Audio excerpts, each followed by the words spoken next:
And we on, baby. That's the way to start it. Right. All right, man. So, fresh on the internet, into the great beyond unknown that is the interwebs. My name is Sam Sowers. My name is Mr. Nobe Kenobi, a.k.a. my Christian name, Andrew Howen. Starting the first podcast. So what's going on, dude? Just chilling, really. Yeah? Waking up late. Not being able to wash my hands anywhere in this home because it's falling apart. That, people, is the real life problems of trying to go ahead and pursue your love when you're living in the real world, man. That's what it is. Things got so bad in my house we have to start a podcast to name the things for public record. Pretty much. Although there is a lot of nostalgic reasons that, you know, I do enjoy this place. I used to live near a railroad when I was growing up, and every time you pee, you have the beautiful whistle that sounds like trains and stuff going by when the water goes through the pipes. It's a beautiful thing. It's beautiful and disheartening at the same time. You would think we would take care of these problems. We don't. We break a window, you put some plastic on it. It's all right. That's how you do it in Spokane, though. Toilet makes a train noise now. We're going to have to roll with that. It's called character. Character like a motherfucker. Yeah, you know, Jeffrey Dahmer was quite the character, too. This house feels like an old murderer. Like I'm living in the chest of an old murderer.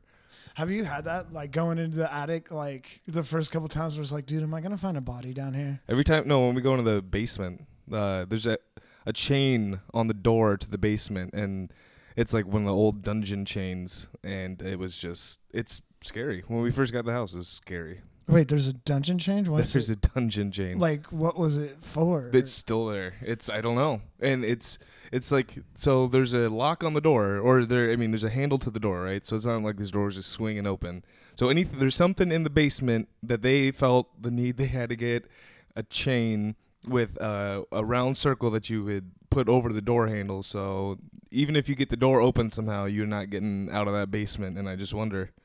Have you guys done any research, like going into the history of this house? You know, the guy that, our landlord, I should talk to him. I got some questions for this guy. Like, because how old is this place? I know it's older than me. I want to say probably like 50s. Yeah? But and I think his parents used to live here, our landlord, so I'm not sure what they were all into, but. Yeah, no, I wonder. Because originally I'm from Sacramento, California, and that's one of the things I kind of found was a trip here, is because there's old buildings over there, but there's so much old architecture here that, like, at first I'm calling everyone a nut because people are like, no, man, this house is old, and I think we got ghosts. It's like, are you serious, man? You going with the whole ghost thing right now? But, like, I've probably, of my group of 15 friends, I've at least 7 who grew up in an old house where it's like, nah, man, there's something going on. Just because, like, these old houses with this history. If it's all bullshit, probably. It's probably them having, like, their mind play tricks on them because, like, they have some pipe that makes a crazy noise, something, because it is a 40-year-old pipe. Right. But it's just nuts with these historic places how much that stuff brings up. That, and you're also, you know, making a market. Like, Spokane's got ghost hunters, and they're living it up. Right. Well, I think we need less ghost hunters, more plumbers. Because if there isn't a spirit in my pipes, I'm pretty sure it's just old. It's just old pipes, but it's still scary. Have you ever, like, prescribed to that? Because I'm totally a skeptic when it comes to it. I find it's interesting and stuff, but have you ever kind of prescribed to that whole train of thought of, like, you know, just I don't know what this is. shit? It must be a ghost. Well, you know. Well, that's the problem. That's what most people are doing, and it's like, fuck logic. I'm going to go and find the creepiest thing that freaks me out, and that's what it is. Well, you know, in my old house, I lived there from 1992 to about 2007 or so. And we, you know, some people are like, yeah, I live on, there's an ancient Indian burial ground. Like, where I lived, there was a monument to a battle that had happened between the United States Cavalry and Spokane Indians. There was a huge battle and a massacre, I would assume. And so it's like, not only was just like, not my house was built on it, but this whole like development was basically built on an old Indian battleground and that, you know, I remember some shit when I was a little kid in that house, but I was a little kid, and so I don't give it much credence. But it's funny because that's like fucking perfect place. If there's some ghosts gonna pop off somewhere, like West Plains or where the ghosts are gonna be. And I saw some shit. I want to say I heard some things that I was like what? I don't Give know. me a story, man. Well, it's just being I was like 12, and I was going down into the basement. My parents' room was right next to mine, and my little brother's room was right to the left of mine. My parents' room was to the right of mine. So I'm going downstairs. I'm probably like 12 or 13, and you know, and I think it's more about just the mindset, like that, like when you're a little kid and you don't, you know, I was scared just to go into the blackness that was our basement at that time. And it was a furnished basement. There was like railing you could see down there. It wasn't like the basement I have now with the fucking creepy dungeon chain.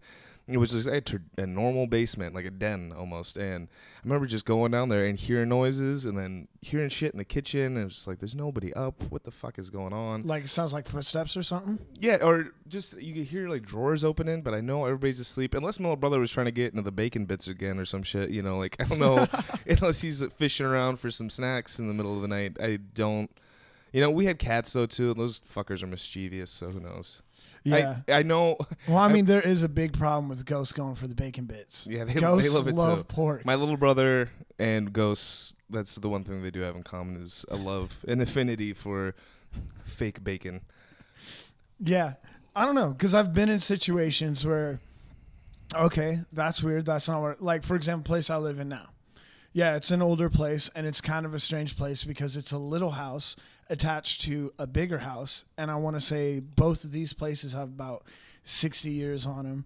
My house, it's all like crooked and stuff. So if there was any sort of affluence in the other house, this would likely have been a house for the help where they lived in. And when it came in, they're like, dude, there's stuff going on. Like, seriously, there's stuff going on. Okay. And it's about 1 a.m. and I hear my sink go off. Like it's going. I'm like, what the fuck? So I go and tell my buddies about that, but I didn't go check it out.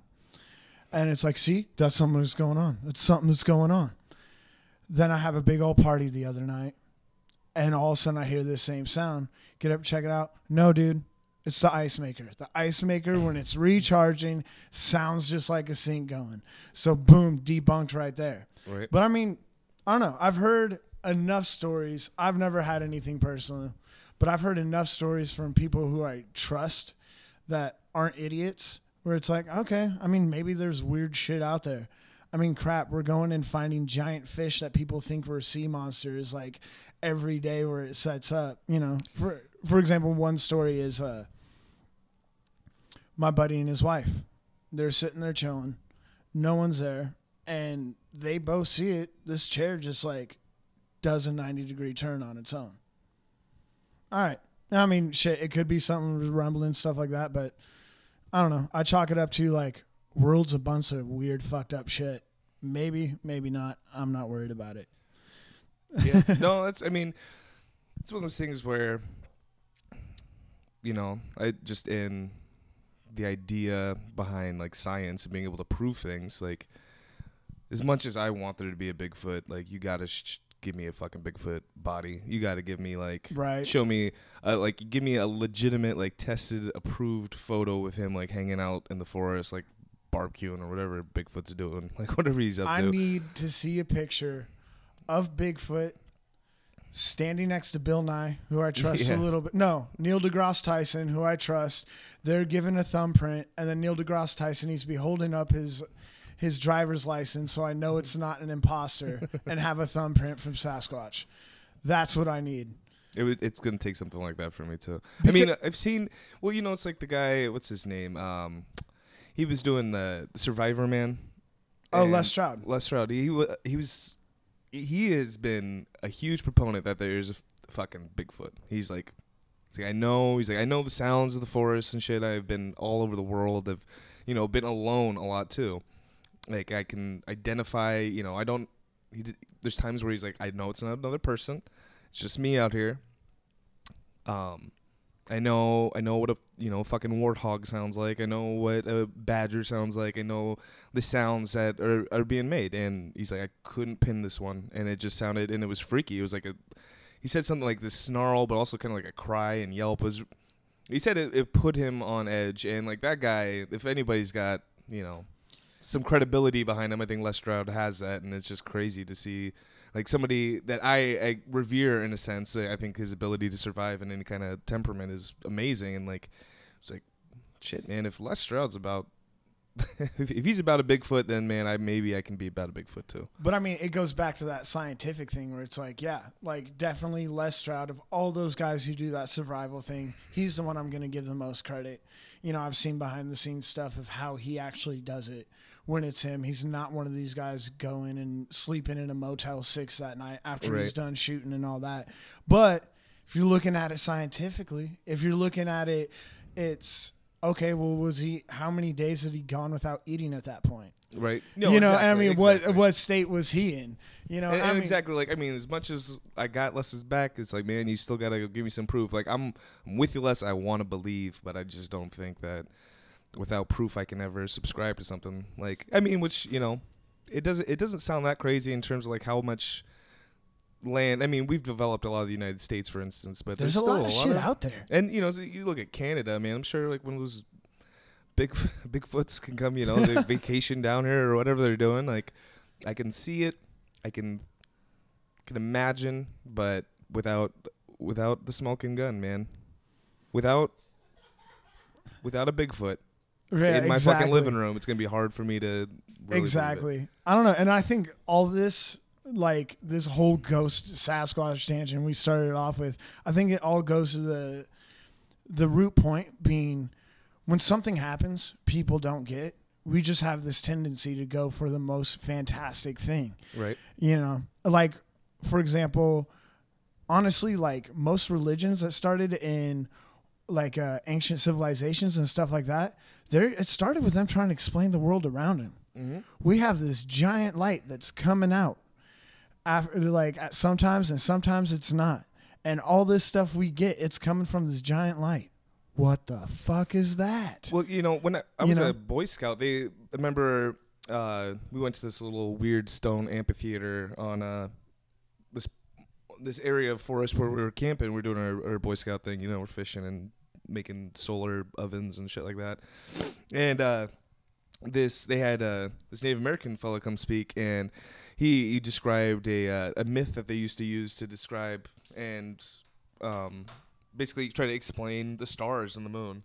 And it was that this great power, this god, had cast a blanket over the earth, and there's this hummingbird trying to get out. So he was up against this sheet, and he was trying to get out, and he kept poking and poking, and that's where the stars come from. And then he found a spot that he's able to kind of poke and then move through, and that is the moon. Like, that's the big hole that he escaped from.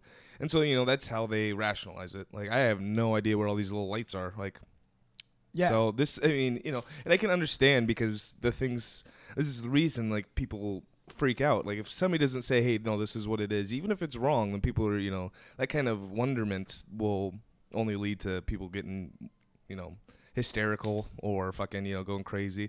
I can imagine being in like the 5th century and seeing like a comet go by and it's so bright that it lights up the sky, or well, that, and you have nothing to have as a basis to explain it except what you think of.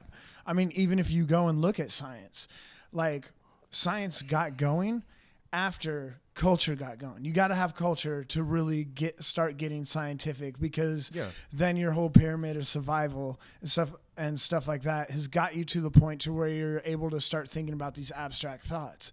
And one of the biggest thing back in the day that got these cultures together was a basis of religion. Because, I mean, that's what goes and gives you a sense of morality. I mean, that's whether you're talking about, Judaism, or even talking about the Greeks. The Greeks had a religion. It's something that goes and bases it on that. And then, if you go into like Christianity, I mean, shit, Galileo wanted to be a priest. I mean, why do you think he got so much into science? Because he was so much of a religious person that he was interested in it and wanted to go and explore all these things that he was being told God created and stuff like that.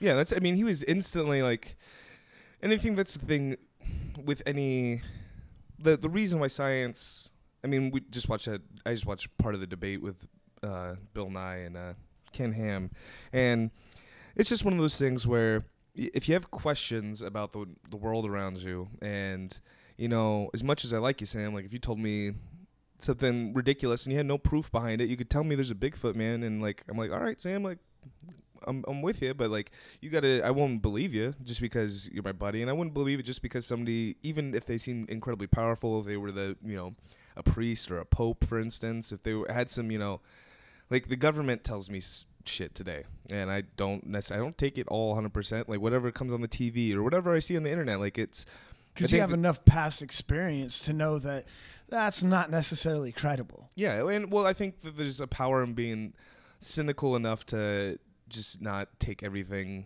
at face value, and, like, and do some research, like, if you care enough about it, if you really care about like, what the hell is going on with this planet, is it flat, or is it, I've been doing my own calculations, this doesn't seem to make sense, delving further might take away from my ability to hold the same faith, and people are going to call me out as Galileo had happened, but is it worth it? Is it worth it to be like, no, this is how it is, and then be ostracized?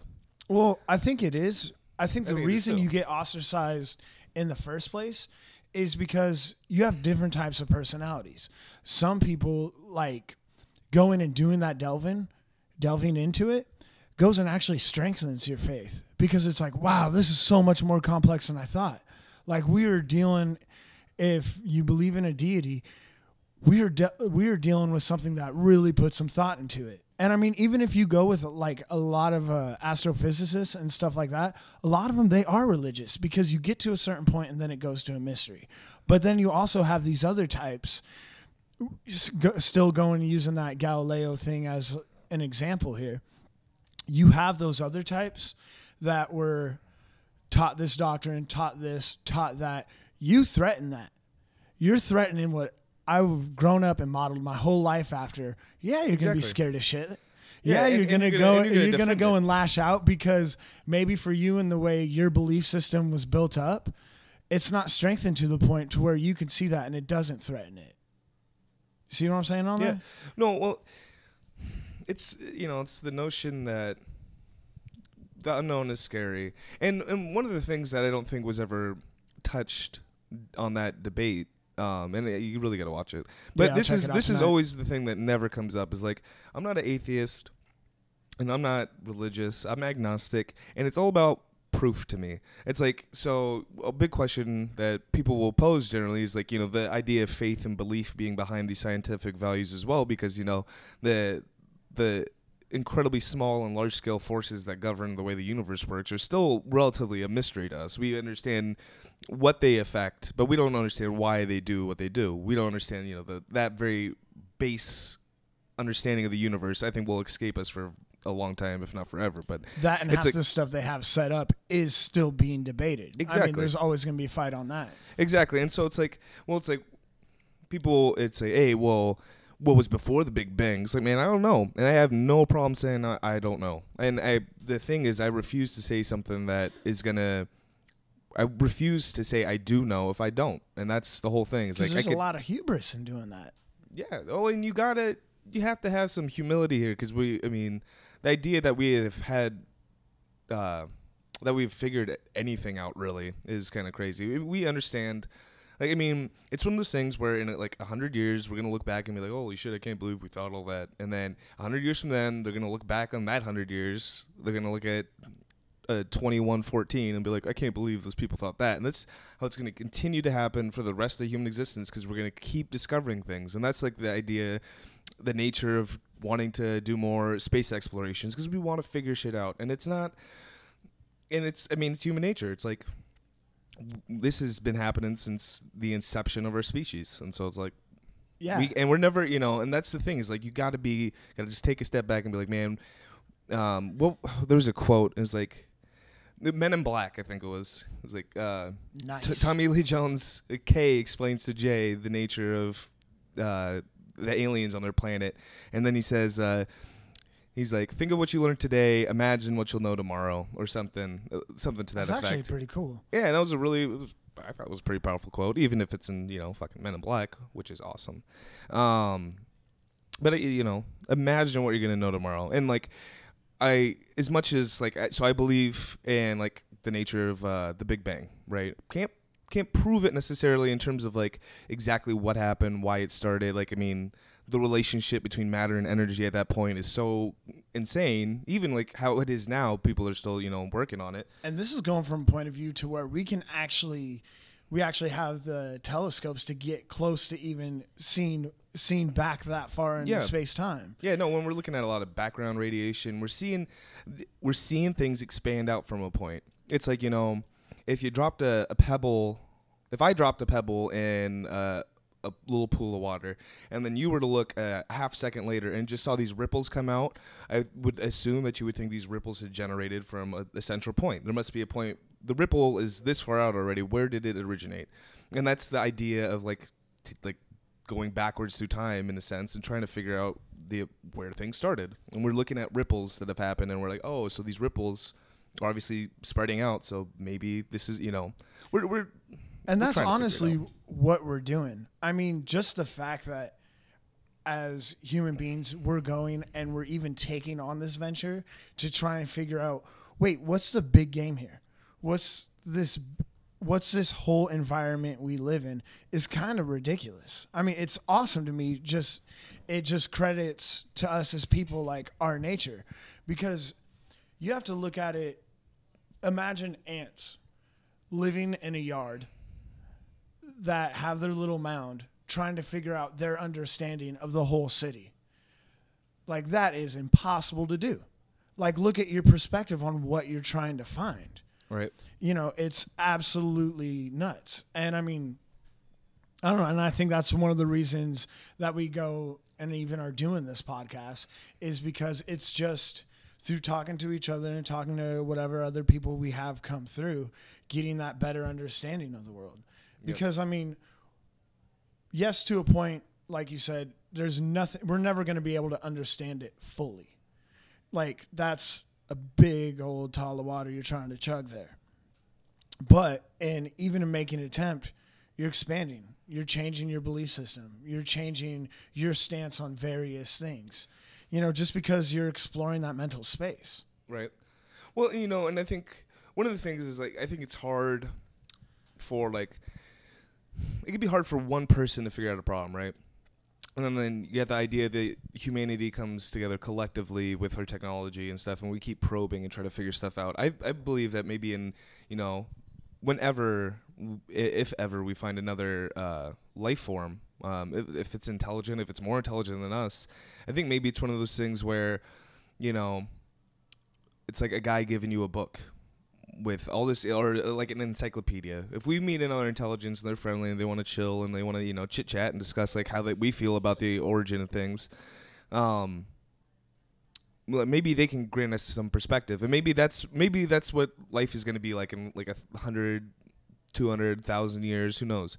Like, maybe it's about all these civilizations coming together and probing together and using their, where they derive their old morality from, where they are now, and then the technology they have now, the things they've been able to do. Because there's, just parts of this universe we don't even know, we can't fathom, like the idea of multiverses and, it's like if we can together collectively as a planet do this, maybe, and, whoever knows, no approximate time, but whenever we do find another civilization, if we can probe together too, like think about how much better that is. Like, instead of 1 times magnification on this problem, we have 2, and maybe we find more, and then maybe it turns into Mass Effect, and it's really, maybe it turns into this like collective of people and other, not necessarily people, but intelligent life striving out. One of my favorite quotes ever was something to the effect, if you give hydrogen enough time, it'll start asking questions about itself,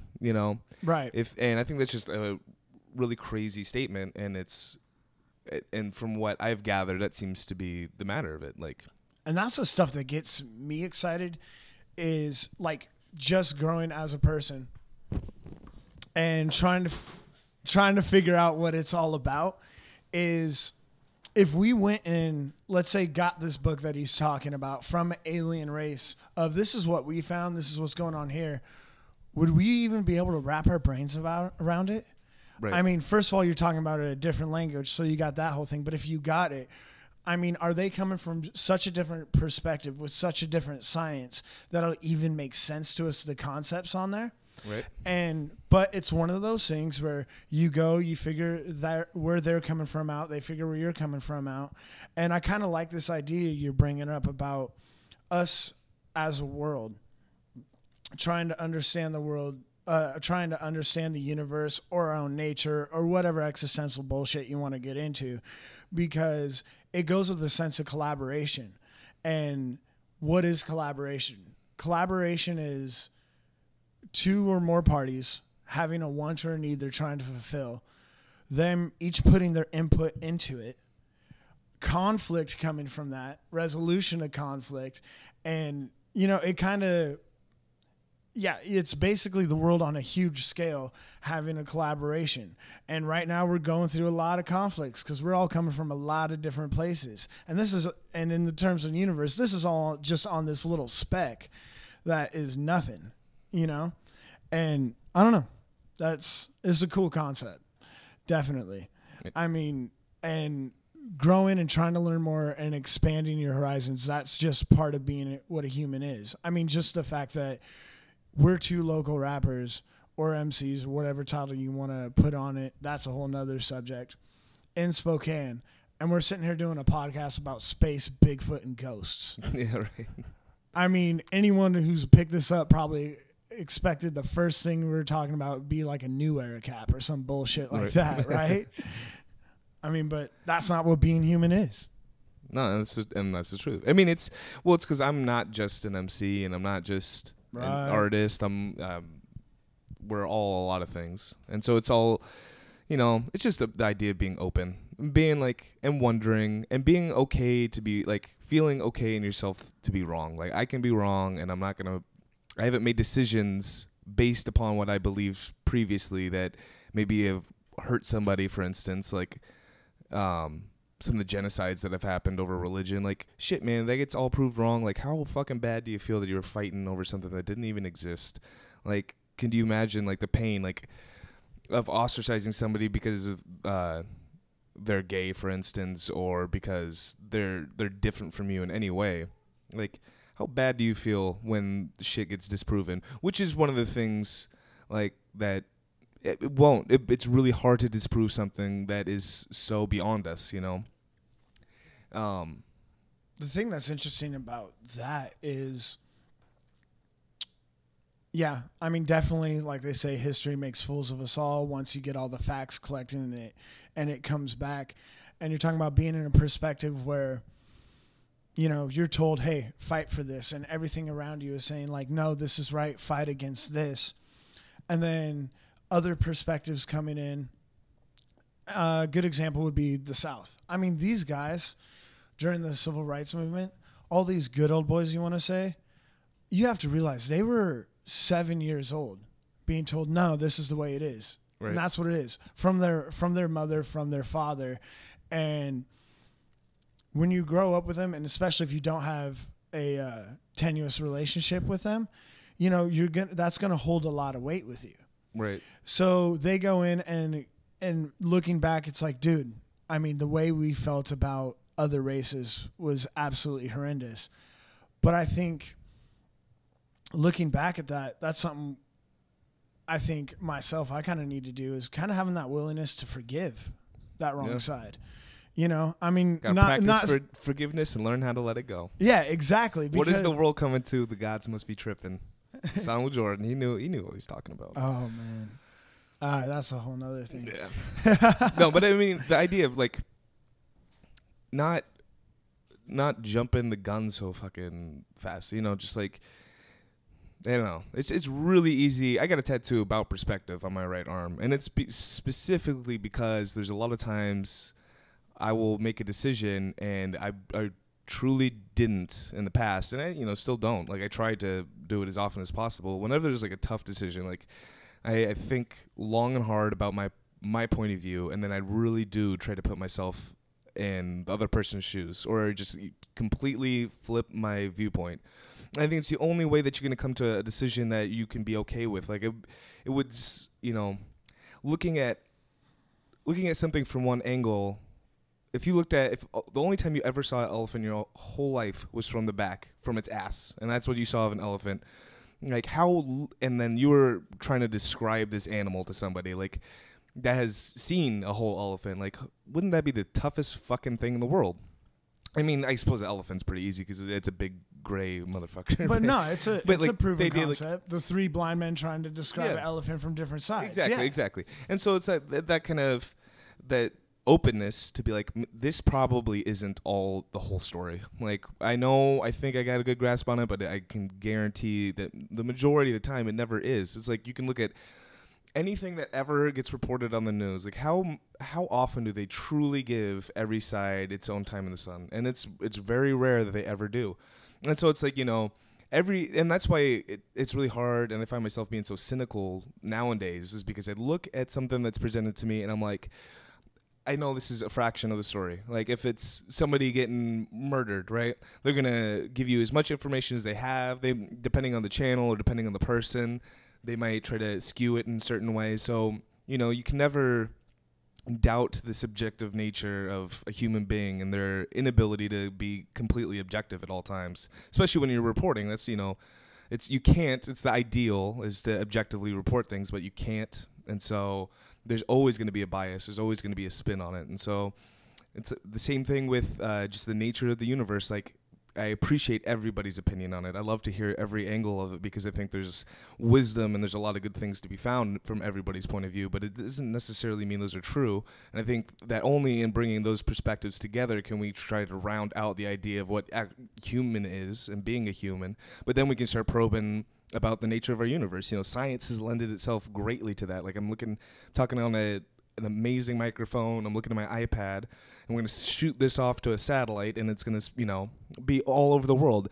The only reason we were able to do that is because we questioned the nature of the things around us, and we were able to harness some of these energies. Now, who's to say that in 100 years we don't find something more miraculous, that we're able to, you know, Michio Kaku is a theoretical physicist, and he talks often about the levels of a civilization and their ability to contain and harness things on their planet, and then when they move out and they're able to harness their sun, and then, you know, maybe just even the fabric of space itself lends itself to an energy that we couldn't even comprehend at this point. But maybe that's, you know, we thrive and use that in the future. And, you know, just the possibility and how little we know, you know, it just seems so foolish to me to ever claim that you know what's going on. Right. Like, and the thing I'm finding myself not struggling, but going through the journey of is taking that concept and putting that on a person-to-person level. For example, of different perspectives and stuff like that. For example, other night, out at the clubs with homies, stuff like that, and things get said about one homie's girl from another group of guys. Now, I know these group of guys, they're pretty solid, and he didn't mean anything by it. Honestly, it was more just to be funny than it was to actually take a shot at homie's girl. And I'm talking to these guys about it after this whole thing's happens. And it's like, yo, I get where you're coming from, that sort of thing. I know you meant nothing by it. But, you know, that was kind of fucked up. And then my other homie comes through.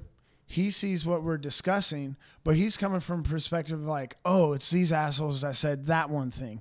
So he comes in from a perspective not knowing this resolution, like, yo, that was fucked up, to the guy who said it. Now, the guy who said it, his dude's right there. He's coming from the same perspective. He's coming from perspective like, you're attacking my friend. So now those two are into it, when in fact these guys weren't even part of the original discussion. And what it came from was these guys not paying attention to the other person's perspective, that maybe, oh, he's just defending his friend, and seeing it as a personal attack, as, you know, in their own head, some not going to say good versus evil, but good judgment, bad judgment thing. And bam, the whole squash is lost because no one's thinking about it. Right. Meanwhile, the guys like me and the original gentleman who made the discussion, one would come in and be like, oh, well, you two are kind of being pussies about it because we're taking the time to go and actually see what's going on, solve the problem, instead of turning this shit into a pissing contest. Right. You know, and that's ultimately all this out there stuff we're talking about. That's what it comes down to, is something that you could live with in your life practically, is just stop assuming you know it all. I mean, there's times where I've gone through tons of my rhymes where it's like, dude, I thought I was being deep. I didn't know shit about life. Right. You know, and kind of see what else it could be. But, and then balancing that out with knowing those times where it's like, no, this is a fucked up situation. You got to act. And that's, I don't know. That's my whole journey as a human being right now. No, and I agree. You know, like, people's perspectives are one thing, and then their sensibilities are something completely different. So it's like, even gathering people's perspectives, it can be hard just because. Oh, it's a fucking mess. Who knows why they came to this decision? Because there's a ton of reasons, I'm sure, and that's, you know, it's, you know, dealing with human beings can be tough because it's really hard within any amount of time to really, like, I've known Justin Strom for my whole goddamn life, and even at times there's communication problems we have. There's times where I might not understand where he's coming from, and I've known this guy for forever, and there's nobody I can tell you definitively this is how somebody would act. I can give you my best guess, but everybody's so complex internally, and we're all trying to look at this incredibly complex thing together. It's incredibly complex. Yeah, because you never know. It's never easy. Yeah, because you never know. Because when you guys got into a situation where you had a conflict, I mean, maybe you woke up that morning, the sun was shining, you had some coffee, you know, reading the paper. It's just a badass day. So you're real easy with everything. So the weight of what you're saying or the whole situation, you're really chill about. Meanwhile, his day, shit, woke up late on the alarm. You know, first thing he's seeing is a bill. So everything that happens has a huge weight with it because it's already going a negative direction. So one random thing that's said that's maybe innocent on that point, one person's point, the person who had a chill day, can spark something. Yeah, exactly. And that's just being people, man. And see, this is the thing that I always brought to when I worked customer service jobs, whether I'm working retail or working at a, you know, doing busting tables or doing whatever I'm doing. If I'm working with other people that I don't know, the thing I've always thought is, like, you're going to get jerks and assholes. And I think that the big things in life are not necessarily the tragedies that happen, but how you deal and move through those tragedies. And I mean, not to say that somebody being pissy at the burger stands, you know, of this great tragedy or anything, but that people go through things in their life. Like, this lady's being a cunt. She's being just like the worst person, right? But who knows what happened in her day? Like, who knows? Like, maybe she lost her son and now she just wants a fucking cheeseburger, and I'm making it a little difficult for her. She's just really impatient. Like, am I going to be? Or she could be higher meth. You never know. Yeah, exactly. But I think that always giving people the benefit of the doubt, even past the, you know, the first, if she came up like every day and was a jerk, but if the, you know, I can see like kind of formulating idea, this lady is kind of just unhinged. But you know, if it's one time this lady comes up and she's just, the first time somebody wrongs me, it's really easy for me to look past it and let it go because who knows what's going on. But you know, it's the repeated offense, and that's the idea of, like, you know, that's a testable thing, I guess. Like, this lady is constantly a dick. She must be a dick. Right. Yeah. That's actually a good way of looking at it. Because, yeah, that's the balance that I have a hard time figuring out, is giving someone the benefit of doubt and then calling a duck a duck. Right. You know, because we all have those people in our lives, or we've gotten rid of those people out of our lives for a good reason, where it's the fucking end of the world every day. Right. Every single day. Like, no, I got terribly wronged. They went and evicted me out of my apartment. Really, dude? Like, the landlord just showed up and was like, nah, you're out of here today. Well, no, I mean, it'd been a couple months. So there were a lot of times where you could have acted. There were a lot of times you could have done something about it, but you were just kind of an asshole about the whole situation, you know? And so it's balancing those two things of, you know, understanding other people's point of view and calling a duck that, I don't know. It's just interesting. It's just stuff I'm learning. Yeah. Yeah. and we will always, I guess, Yeah. There's not a point. There will never be a point in my time where I pretty much know everything. Like the last day, and that's when you get fucked over. Yeah, that's when the everything day where flips on shit you, goes crazy. Like, I didn't know how anything worked. Holy shit, this sucks. Like, and I mean, it's happened. Like in my life, you come to assumptions. Like you're gonna come to times where you don't have all the information, so you're gonna make a decision based upon what you do know, what you have, and it's just not. It's like hold that conviction if you got to, but like when the shit ain't like that, be like, okay, it's not. That's not how it is. I admit it. I like readily accept that I was wrong, and then moving on from it and being wiser the next go around. The idea that you can be disproven on something and continue to like hold that point of view is just crazy to me. So why is it that when we randomly put these mics in our hands and just started having a conversation, this is what came out? But when us as artists go to rap, everyone expects it to be gunplay, bitches, stuff like that. Well, it's kind of like, it's like, is it hip-hop has been our fear of like not wanting to put this side out there? And I'm Well, not saying that either of us do that, but I'm just saying stereotypical for people who do what we do. Well, that's what you expect. I think the stereotype there is only in place because that seems to be what's popular. It's like, the highest selling or the highest grossing movie at the box office, if it was between like the Avengers and like Tree of Life, for instance, like a deeply introspective film about family and who you are within that and the decisions you make, like Avengers is always going to beat that out. Like, well, it plays for short attention spans. Yeah. People don't have the patience to go, wait a second, we went through 4 different time periods here. What's really going on? Seriously. And, that's it. You can go through this beautiful, moving movie. Not to say that Avengers isn't a beautiful, moving movie. It's rad as shit. You can't drop that. It's rad. But, it's people, it's the same thing in hip hop. Like, you can be the deepest, like, MC, but without a little bit of that flair, like, you're never going to reach the kind of, if you're not sensationalized in some way, you're never going to reach that kind of audience, because that's the masses want to see Hulk smash shit and would rather not see, Sean Penn cry. Like, right. And that's okay. Yeah. And but when it comes to hip hop, this is something I love to make. I love to rap. And not to say that I don't, sometimes you get on a surly tip and I want to, like even in a battle, for instance, right? There's, you're going to get wild and you kind of have to give in. Because I think that is part, like rap and hip hop. And it's a reflection of yourself. Yeah. I mean, you're exactly. still being true because those are emotions you have. Exactly.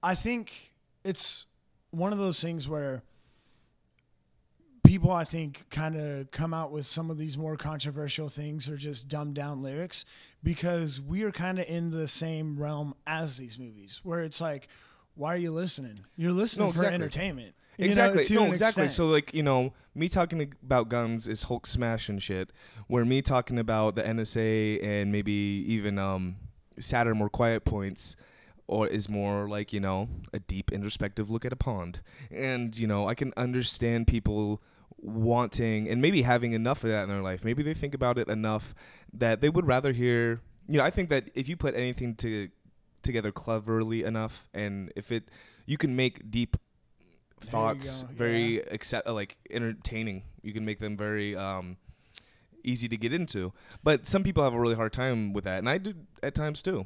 And then that's where you're getting into being an artist, I believe. Yeah. We'll use an example, might be a tried example here. Someone who did this, Little Weapon, Lupe Fiasco. Yeah. That's going to go ahead and hit both of those two listeners we're talking about. That person who is quote unquote conscious rap listening person, and the other person who just wants to hear shit, oh, that's cool, and things that stick out at him. Because what he's talking about is child soldiers, and another verse, dude, I forgot the guest rapper's name on it. But he gets on the gamer tip. Yeah, that tip is, how we're being desensitized. But they did it. The words they used, they used a lot of action in what was going on. So they were getting into some of the more, not superficial, but the action-based things that were happening, which is, you know, I got a big gun, I'm shooting this person, taking that out. And so it gets people who are more on a gangster rap tip. So they're like, okay, this is crazy. But when you take that other layer back, now we're getting to the truth of the matter. Right.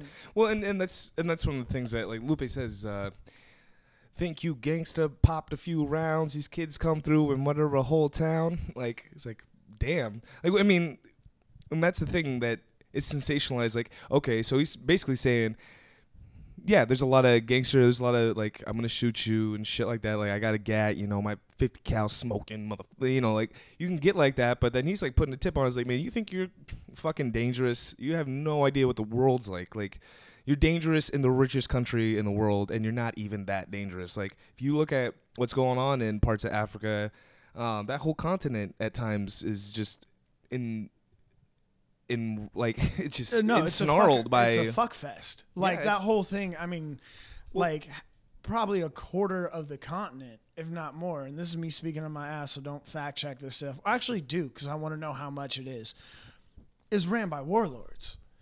Because those are the people with the money, and those are the people who get into places of power. I mean, if you're looking at the hip-hop game and you're one of those people who actually cares about who's the biggest gangster out there, top of the list is probably going to be someone like MIA. Right. You know, I mean, she was a child soldier growing up. Like, you know, and it's interesting hearing the things she raps about and her aesthetic when, you know, she was doing some really ugly stuff growing up. You know, stuff that, I mean, I wouldn't be surprised if this woman's got heavy PTSD. Right. You know? Well, and, you know, one of the things about music in general, too, is that it's never been without violence. You know, bards are singing songs about fucking warriors stomping around, killing people. Like, I remember a couple years ago, they had arrested a whole gang of people in Italy because these dudes were, like, in the mafia, and they're fucking recording songs about the shit. Like I murdered fucking Lorenzo, and that's in the song. They're like, the cops listen to the song. They're like, yo, so you murdered Lorenzo, right? Mafia like, pulling the Mac Dre tip, huh? Yeah, seriously. Damn. And so this is never going to go away because people like to hear about this shit. It's like, you know, the news as it is today is never going to go away. Well, I mean, look at the things they're putting on the front page. It's the same things that are in these goddamn songs. Right. Well, see, that's the thing about Lupe is, like, the dude is able to take a really heavy subject about, like, you know, like Bitch Bad, I think, is an amazing song. It got lambasted on a couple places. I think Spin magazine or something like that. They were just, this guy wasn't feeling it. But for the most part, I think that song is really, really cool. That, Dumb It Down, like, he continuously is able to put, you know, and his album's called The Cool because he's able to make even, like, these subjects that people avoid generally because they are kind of hard to grab somebody by the collar and be like, hey, man, look, fucking listen to this shit. This is, like, it's cool, it's catchy, he sounds smooth on it, he's got complex rhymes, and he's talking about something that matters. And I was like, and people are going to call him corny. And it's like, God damn it, all right. Well, I guess you guys weren't the people we were aiming for anyway, but... Well, that and stuff like that where you talk about corny, like, I don't get too much worried about that because if it's something I think that's cool to myself and what I'm doing is bringing out something that's true to myself, then we're good. Well, because, I mean, corny is one of those things that's subjective. Before we get into this whole corny thing, which I think we should, one thing I'd like to say about Lupe that kind of bums me out is I feel he's one of the better at putting the pill in the peanut butter and really took it on head on, like going into a mainstream market. But being who he is, I feel the ultimate tragedy there is you kind of starting to see it's drove him a little bit crazy. Well, I mean, a lot of that weight's gone on his shoulders. Yeah, and I can imagine because, I mean, well, you see what he did at, I think it was the second inauguration for Obama. That was not the place to do that message in that way. Well, you know, but I think it's, at the same time, I'm like, fucking, that's, you know, that's the idea, standing up. Like, this is literally how I feel about it. And I'm an artist, and you should have probably fucking known before you booked me for the show. But, like, if you listen to anything Lupe says, he's never been a fan of Obama. He's not. No. What does he say? I mean, he was calling out drone strikes before anyone. Yeah. I mean, he was shining light on that before, like, a lot of the solid news organizations that go and investigate stuff like that. He was getting into that before Vice was. Right. You know? And see, that's the power of like cool music. Like, I didn't even like Lupe when I first heard the dude, and then like a year or two later, I started really listening and stuff. I thought Kick Push was cool. I think that got a lot of people thinking like, oh, okay, this guy does skateboard rap. Well, see, and that's And he that got goes back actually to the attacked attention span super thing. heavy. Yeah, he For does. that. And Doing that's- stuff in a Yeah. house because it's homemade, baby. Right. Well, it's like one of those things. Now my brain's gone.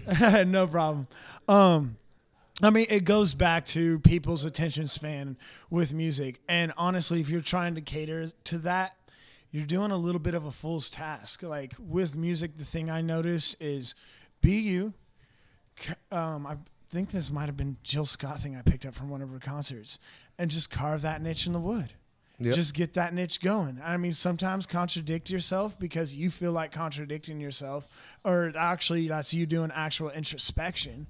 And I mean, best thing you do, carve that niche, and you're gonna have a beautiful niche there that some people are gonna fall into. Because Right. this world and with the internet, I mean, even if you're saying like 5% of the population fall into that niche, that's a hell of a fan base. If we're talking the whole world, Right. that's a following. Well, and you know, what's one of the things about Lupe is that I think a lot, like he's dope. He's a dope SMC, but there's so many MCs out there.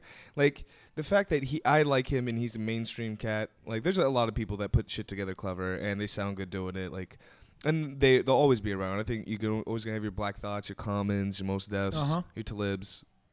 Like, but one of the things that I think about is like that it's still being filtered through this kind of weird media and weird attention spans and stuff. So this is what I got. Like, if there's all these MCs in the United States, for instance, or just even Chicago, I know there's ill MCs in Chicago. I know there's ill MCs everywhere. Lupe's the one that rose because of his, his mixtapes in like 07, 06 and shit like that, and even before. He's the one that he was the cream of that crop. Like, but who else was in that pot with him? Like, I wonder, because if he was the one that was acceptable enough. He said it cool enough, and he didn't say, he wasn't too offensive seemingly to people's sensibilities. He was talking about, real shit, but he wasn't like fucking making these people at Atlantic angry, for instance. Not angry enough. I guess there's a whole debacle with his, I think Food and Liquor too. But it's like, I don't know.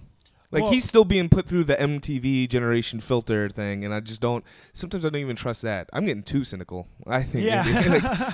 Well, I mean, because you're talking about he rose because he was the cream of the crop, but that goes to another thing when you're talking about this craft that we have in common is, there were probably other guys who were good at it, but he didn't just rise because he was good. He rose because he put the work in for people to see. I mean, before he got signed with GOD the first time, I mean, how many Rap and Ape mixtapes did he have? I mean, dude was putting in work. I mean, I'm sure like in that crew at that time there were probably 2 or 3 MCs that were as good as him, maybe a couple more that were better, but I don't think they were able to put in the commitment to it. True. I mean, and I think that anyone that's out there who thinks like, oh, if you're good, you're going to go and get it. No, you got to do so much on your own. Like, you have to get yourself out there enough for people even to think to give you a chance. And it's just a lot of work you don't get paid back. I mean, maybe if you're lucky, you'll get paid back at the end. But, I mean, that's the other half of it is, cool, you got your artistry right. You've got your whole mindset right. Now are you willing to grind this? Because that's the ultimate test of your resolve in it is, going through that, like, 5,000th, little local show. And yes, that's a hyperbole, but going through that local show. So when that person heard your song, like for the 15th time, well, this time they heard enough time to go through all the things they dislike about it to be like, oh, you know what? I actually caught that. Yeah. Like, okay, this dude who ain't who I thought he was. Right. And that goes to the grind. Well, and I think, it's just, I want to trust people to be smart and intelligent and give a shit about at least the music they make, I can't say the same for the crowd. Like a lot of the time, I've seen shows where like awesome MCs are up and like people aren't listening, and then the dumb motherfucking MC gets up and he's rapping about bullshit like nothing I haven't ever heard before. It's not even like I don't care about his content. It's like his content is bit. Like it's not original, not on any level. Like you can flip shit as much as you want, man, but if you're not saying anything cool, anything new, if you're not like really giving your perspective about it, then it's like, why are you on stage talking, man? But on the real shit, why do you think those people are there? Because that guy who put so much work into, getting this line tweaked and stuff like that, he put all that work into that. But as per, hey, I got a show coming up.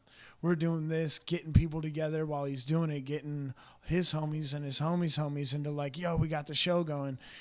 He wasn't doing that. The guy who didn't put a lot of time into his rhymes, overall, that's not the shit that I want to see go out. But I bet you he's that guy who's annoying the shit out of you on Facebook. Right. I bet he's that guy who's like, that's where he put his time. Right. So basically what I'm saying is, as I'm going through my path, I'm keeping both in mind. Where it's like, yes, it's just creative work, but it's just logistics work too. Well, the idea though is like,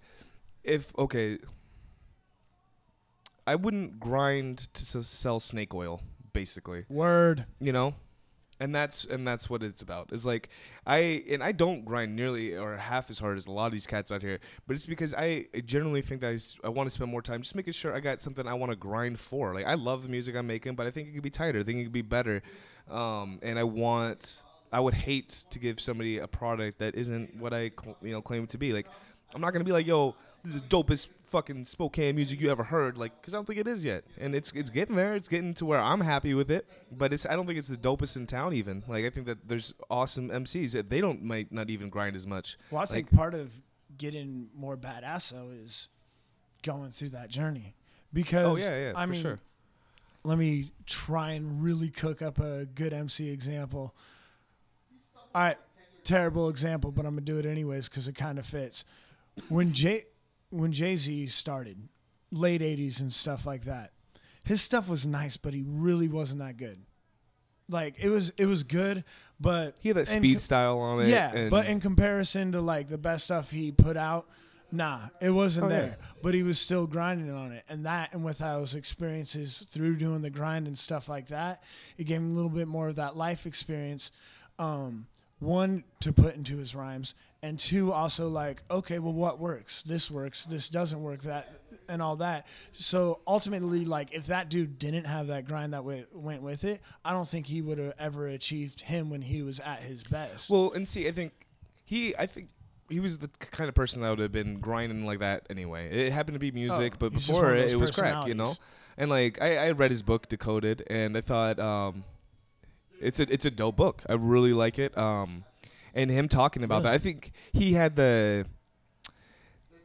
already had that within himself. Like, no matter what he did, if he was making shoes and selling shoes and shit, he would have been the fucking dude to do it. Like, he would have been the best shoe salesman you could find because he would have worked harder at it. He would have been designing the coolest shoes. Like, I mean, there's a thing where he's talking about creating Rockefeller Records and like basically making. Like, he was going to buy a whole bunch of sewing machines and start making these clothes. Like they were going to do it. He didn't, he then realized and talked to some people and was like, yo, you got to outsource this and get a company involved that wants to produce these things. You come up with the designs. They'll actually manufacture the shit. You don't buy a whole bunch of sewing machines. But that's the kind of thing he was willing to. He was like, we're going to go do this. There's clothing to be made here that people could, like, feel empowered within the community. They like my music. You can get, you buy a jacket that says, kind of represents how you feel musically, and like it's in hip hop style, and like but he was no matter what he was trying to do, he was gonna go do it. Like, he's worth a lot of money, and a lot of it comes from his own like personal endeavors in terms of MCing, but a lot of it is just the entrepreneurship that he's capitalized on because he has the ability to grind. No matter what he's trying to do, he'll be successful at it, and that's his mentality. Well, I mean, shoot, what's the whole story? You probably know because you read Decoded. I always hear quotes where they talk about doing the Reasonable Doubt sessions. I mean, he funded that whole thing. Yeah. Like, Dame Dash was starving. Mm-hmm. Like, Biggs, he was starving. Mm-hmm. Before they even did Reasonable Doubt, I want to say Jay had like, what, half a mil he was sitting on? So he's able to fund the whole thing. I mean, And I mean, that goes to a great plan. Not saying go out and sell crack. No, shut up. What I'm saying is this dude got himself secure to where he could put in that effort he needed to put in to what he actually wanted to do. And he was able to give an honest effort. Well, see, Goes to that he's definitely an alpha male, but goes into that hard work mentality. But see, the thing with Jay-Z, though, is like, I love the dude.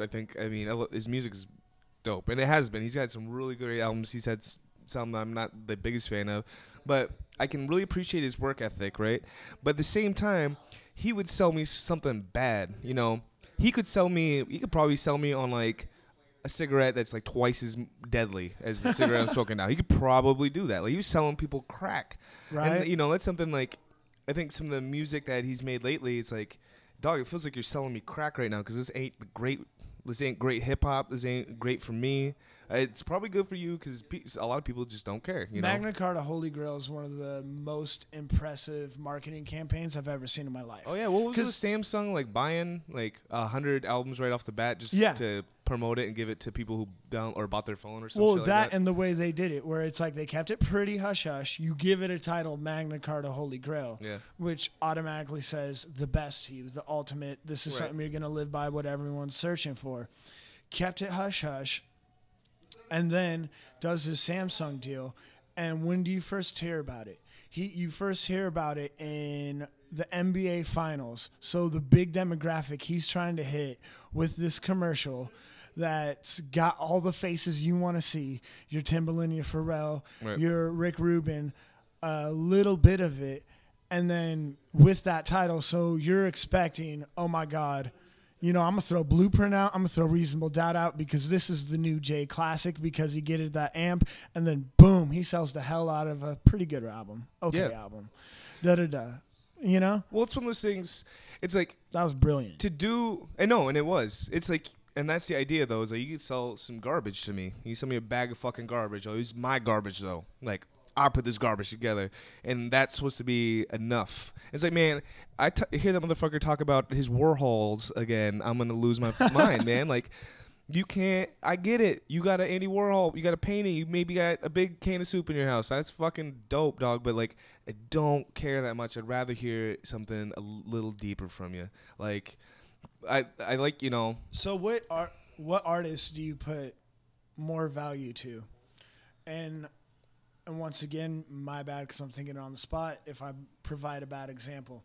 Are you putting more value to artists like Jay-Z, who's consistent, putting the stuff out? Sometimes it's up to par, sometimes it's not, but he's doing his thing.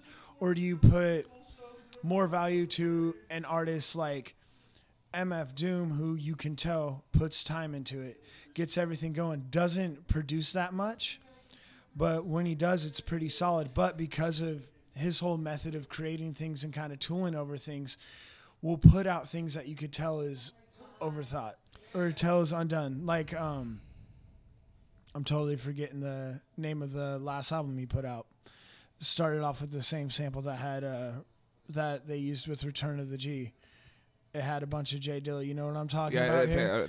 I mean, that wasn't his same level. And, I mean, because often when you try and get in that perfectionist state of mind, you end up wrecking shit. Right. You know? And, well, really it's all about content to me. Like, it's all about content in several different things. It's like, I think that a lot of Magna Carta beats were awesome. It's like Yeezus. I thought some of the beats and shit were really, like, experimental and cool to hear on like what's billed as a rap album. Because it was but it's like I don't listen to these things just for the beats. I listen for the lyrical content, and most of the time it's like they're gonna put some enjoyment. Yeah, but I mean, there's only so many entendres you can do. There's only so many fucking cool ways you could spin, like, you know, the shit he continues to talk about. Like, I thought you're fucking, you know, a multi-millionaire now. You got what, fucking like $500 million. Like, you still talking about slinging crack and shit. Like, you still doing crack rap. Like, Man. honestly, like, I would really be down to hear what's going down in some of these meetings you're having. Right. Like, what are some of these people you're running into? Because, Well, see, you I know, you got see some him- types with those Buffetts. Like, what's going through Yeah, their no, brain? no. What are I you see seeing, an right? interview with him and like Charlie Rose. I see him like talking to Warren Buffett. It's like, you just how you talk to this dude. Like, I don't know. I don't know. And I mean, that kind of goes to the detriment of his state of mind of what he thinks marketable in his art, what's going to get by, and shows that he's thinking about that. Well, yeah. No. I think we're at an hour, if not more already, dude. Word. Yeah. Okay, we can call here. I got to take a piss anyway. Yeah. All right. Cool. So, my name is Sam. This is Podcast 1. I'm Andrew. What? And shit, we've been talking grind. Why not? Hey, if it's a Monday night, come on by Bowls, 9 o'clock. We're doing the open mic there. Mm-hmm. When we have other stuff coming up, we'll make sure to let you guys know. For sure. Have a good one. Peace. Adios.